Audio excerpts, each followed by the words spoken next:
Good morning guys! Gusto morning mga Scaramucci. So nakaayos na kami. Yan.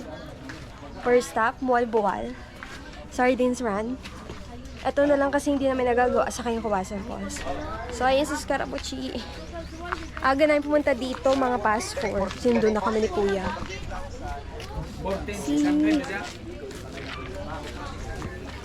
Hello guys. Oh, yung tour guide namin guys. Sila Kuya.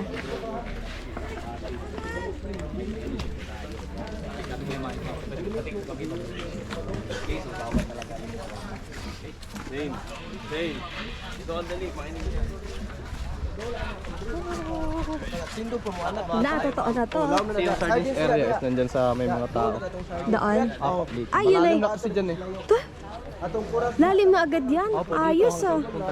Kasi yung dagat dito, pang yung cliff. Diretso Ah. malalim. Sabay. Paunas pa ni.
So, tapos na kami guys.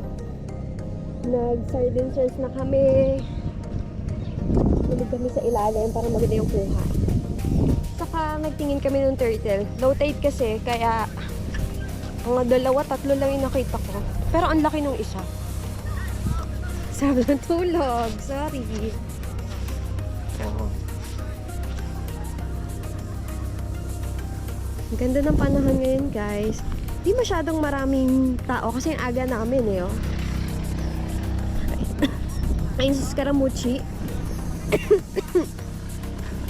na nalagyan pa yung braso niya ng jellyfish. Pero ano lang naman, yung parang galamay. Makati pa din. Sabi ni kuya, mga less than an hour, okay na yan. Yung kate niya, parang sinagat ka lang ng langgam sa Makati. Ganon. Kasi ang liliit niya, talagang transparent siya, hindi mo makikita. Mas okay pang tanggalin mo siya sa kamay kasi yung dumapo siya sa balat kasi Makati. Kasi tinanggal ko sa kamay, hindi naman nakati yung kamay ko.